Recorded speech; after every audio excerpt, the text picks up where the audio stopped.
Et bonjour à tous, bienvenue sur Happy Crash pour une petite vidéo, courte vidéo du soir.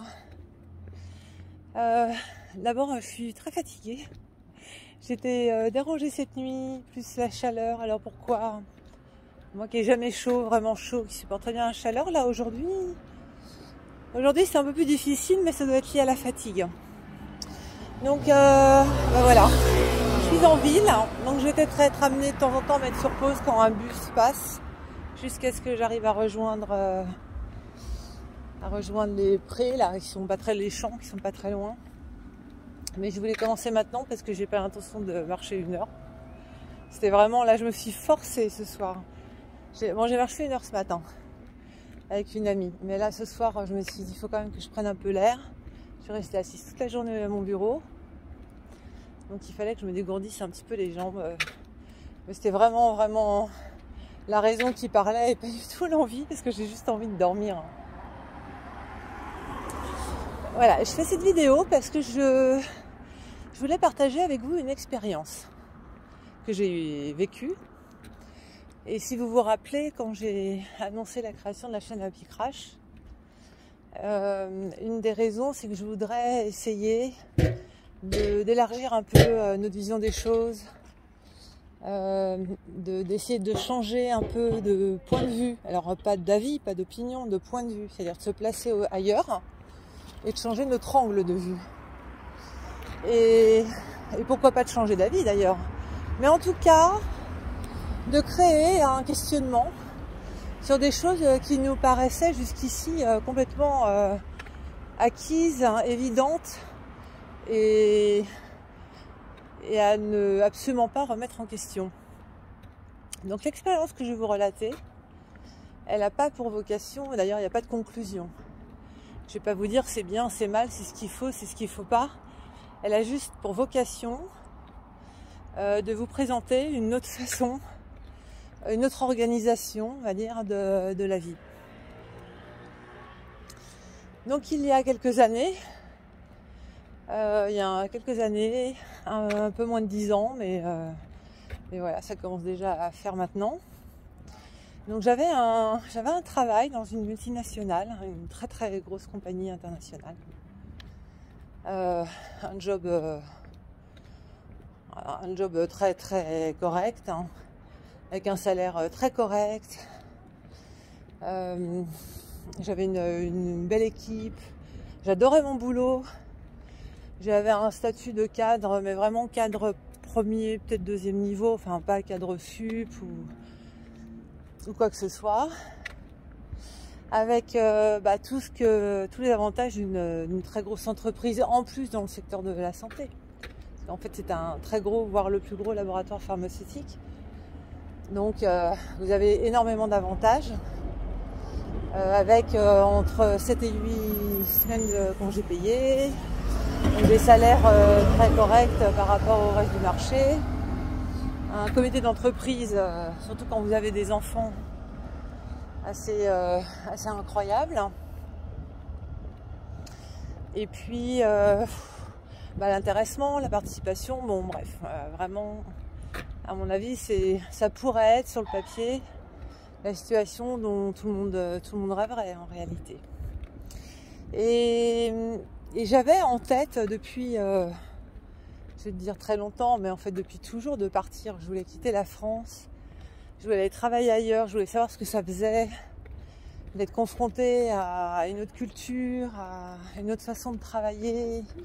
Et à un moment donné, j'ai eu l'opportunité, on m'a proposé un poste en Asie, dans ce même laboratoire. Et pour partir en Asie, il fallait que je démissionne de mon poste en France, donc en fait que je fasse une démission officielle de mon CDI en France pour signer un contrat coréen, parce que j'avais absolument pas le statut d'expatrié, hein. Donc je partais avec aucun avantage, si ce n'est qu'ils me payaient le billet d'avion aller pour moi et ma famille, hein. Mais j'avais absolument aucun avantage. Et ils m'ont prise là-bas au même salaire que j'avais en France. Donc c'était même pas une promotion, en fait, c'était quasiment le même poste ailleurs, bon, dans un contexte un peu particulier, mais c'était le même poste ailleurs. Et malgré ça, en fait, j'avais tellement envie, j'en avais tellement envie depuis longtemps, j'avais envie de vivre ça, j'ai envie de faire vivre ça à mes enfants, j'avais envie de cette aventure familiale qui s'est avérée juste incroyable. Hein. Et en fait, j'ai dit oui, donc j'ai posé ma démission, j'ai écrit cette lettre, je démissionne.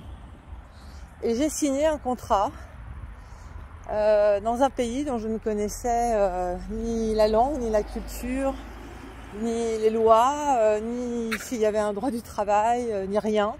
Tout ce que je savais, tout ce que je connaissais, c'était mon salaire brut, en fait. Ce qui était un peu inconscient de ma part en réalité, mais je sais pas, je sentais qu'il fallait que je parte. Je me posais pas tellement de questions, j'avais le sentiment que c'était dans l'ordre des choses. Et cette offre est arrivée tellement opportunément, à pile au bon moment. Bon bref, donc c'était fait, j'avais démissionné, j'avais signé et on est parti. On est parti en famille. Hein. Et là j'ai réalisé que j'avais signé un contrat dans un pays sans sécurité sociale, sans... Oh, ils arrosent les salades, je vais me faire mouiller je pense. Donc sans sécurité sociale, avec 2 semaines de congés payés par an, pas de chômage et une retraite par capitalisation. Donc en fait je ne cotisais plus à ma retraite en France. Donc j'avais plus de sécu, j'avais plus de chômage si ça se passait mal. Et en plus j'étais dans cette entreprise, c'est quand même un peu particulière. Il était tout à fait envisageable qu'au bout d'un mois ils me disent bon ma cocotte en fait ça va pas le faire et il faut que tu rentres. Donc de me retrouver sans boulot en fait, hein, à l'autre bout du monde. Et donc 2 semaines de congés payés par an, puis 0 avantage, enfin rien quoi, rien du tout.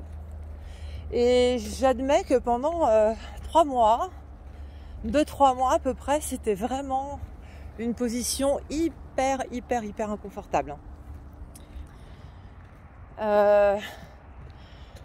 En tant que Français, se retrouver sans sécu, sans chômage, avec 2 semaines de vacances et d'embarquer sa famille là-dedans, c'est un peu comme si vous étiez dans un avion prêt à sauter sans parachute.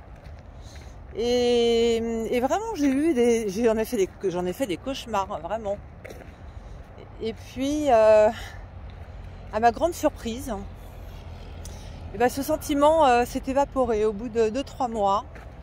Je n'avais plus du tout cette sensation-là de prise de risque en fait, de sauter sans filet ou sans parachute. Et ça a été un vrai déclic. J'ai réalisé à ce moment-là la place que l'État prenait dans nos vies, à quel point nous étions assistés par l'État et par ce qu'on appelle nos acquis sociaux et notre assistance sociale. Bon, c'est pas comme ça qu'on l'appelle, hein, mais moi c'est comme ça que je l'appelle, pour pas dire assistanat social en fait.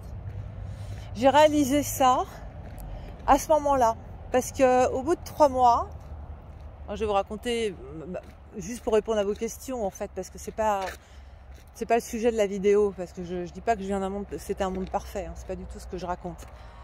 C'est pour montrer à quel point on est conditionné dès le plus jeune âge par un discours nous sommes dans un pays formidable, nous avons un système qui nous est envié dans le monde entier. Et je vis moi à un moment donné une expérience qui est à l'opposé de celle-ci, c'est-à-dire que je me retrouve sans tous ces acquis sociaux et je n'ai jamais aussi bien vécu de ma vie. Donc je dis pas bien vécu sur le plan intellectuel, idéologique ou quoi que ce soit, j'ai vécu financièrement. Pourquoi ? Parce que dans ce pays, je payais tout compris. C'est-à-dire en France, on vous prélève 22-23% sur votre salaire brut. Et puis ensuite, vous payez vos impôts, donc c'est par tranche. Donc si vous avez un salaire élevé, ce qu'on appelle un salaire élevé en France, Vous pouvez finir avec les 23%, vous finissez à 30%, 40%, 50% de prélèvement. Si vous ajoutez à ça toutes les autres taxes, TVA, taxes foncières, nanana, vous arrivez à filer 70-80% de vos revenus en France, honnêtement. Donc là, d'ailleurs c'est même pas 12, c'était 11. J'étais prélevée à hauteur de 11% en tout et pour tout. Point barre, terminé. Donc vous partez avec un salaire identique et à l'arrivée, vous vous retrouvez avec presque le double en net. Alors oui, pas de sécu. Ouais, il y a une minuscule sécu, franchement c'est 3 fois rien. Donc pas de sécu. Mais comme vous avez de l'argent, vous avez beaucoup plus d'argent en fait que dans un pays comme la France, puisque vous touchez beaucoup plus, vous avez beaucoup moins de prélèvements. Bah, vous pouvez vous payer une assurance privée. Sauf que ces assurances privées qui pourraient être un peu l'équivalent de nos mutuelles, en fait elles sont bien moins chères que ce que nous prélève la sécurité sociale. Pour le chômage c'est pareil. Vous pouvez payer, alors je ne l'ai pas fait moi, parce que j'avais aucun intérêt, parce que si je perdais mon travail, de toute façon en Corée, je rentrais en France a priori. Donc je ne l'ai pas fait. Mais vous avez des assurances chômage là-bas. Les prélèvements, enfin le montant de l'assurance chômage est bien moindre que ce que vous prélève aujourd'hui l'État sur vos fiches de salaire d'assurance chômage, etc. etc.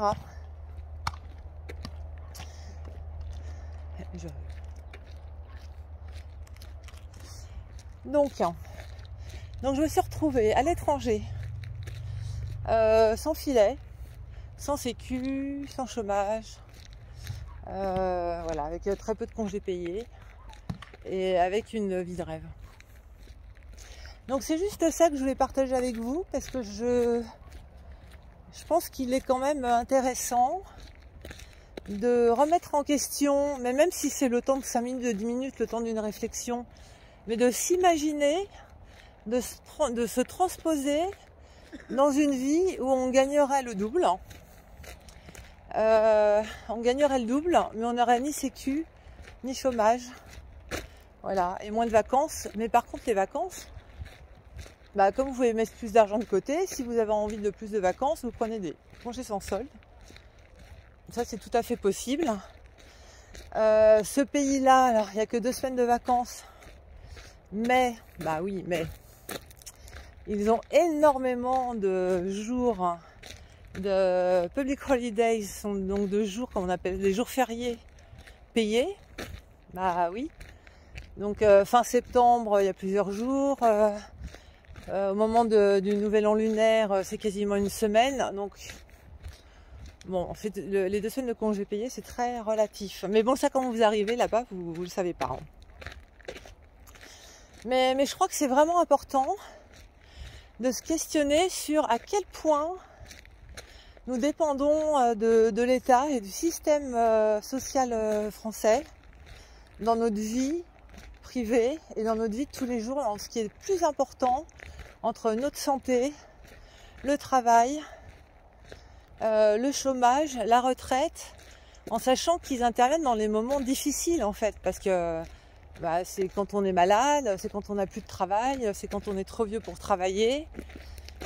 Et j'aimerais vraiment que vous posiez cette question, de vous demander, mais est-ce que c'est pas gênant en termes de souveraineté que nos moments difficiles ne puissent être compensés que par le système d'État?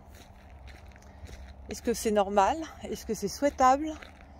Et là, je n'ai pas la réponse pour vous, Chacun a sa réponse.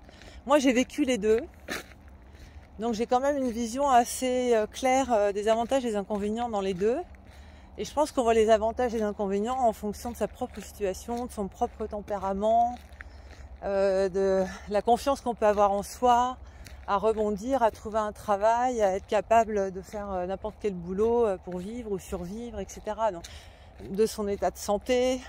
Donc ça dépend de tout ça. Donc c'est pas une vidéo polémique, c'est une vidéo pour amener à se questionner sur quelque chose qui est quand même omniprésent dans notre vie de Français Et je pense que c'est bien de se poser ces questions. Voilà. C'est tout, c'est tout. Et bah, j'aurais marché un petit peu plus longtemps que prévu. Et là, je suis dans la zone artichaut. Regardez. Les artichauts de Paris. Vous voyez, depuis que je fais mon potager, bah, je sais à quoi ressemble un artichaut. Et là, haricots verts derrière moi. En fait, je pourrais faire mes courses. Et ça, c'est autre chose qui m'étonne. J'ai jamais entendu parler de vol de légumes ici. Et il n'y a pas de garde, il n'y a rien. Il y a les salades, là, il y a la coriandre. Ça sent, coriandre. Là, ils ont fait les sillons. Je ne sais pas trop ce qu'ils vont planter. Mais honnêtement, on pourrait se nourrir en venant là, mais personne ne fait ça. Alors, les gens sont quand même respectueux. Et les gens du coin, visiblement, ne meurent pas de faim, parce que même quand tu es respectueux, tu crèves la dalle. Je pense que tu vas te servir dans les prés, quand même, dans les champs. Donc voilà. Bon, allez, je ne m'éternise pas. Je vous fais un énorme bisou. Et réfléchissons ensemble à tout ça. Allez, bisous, bye.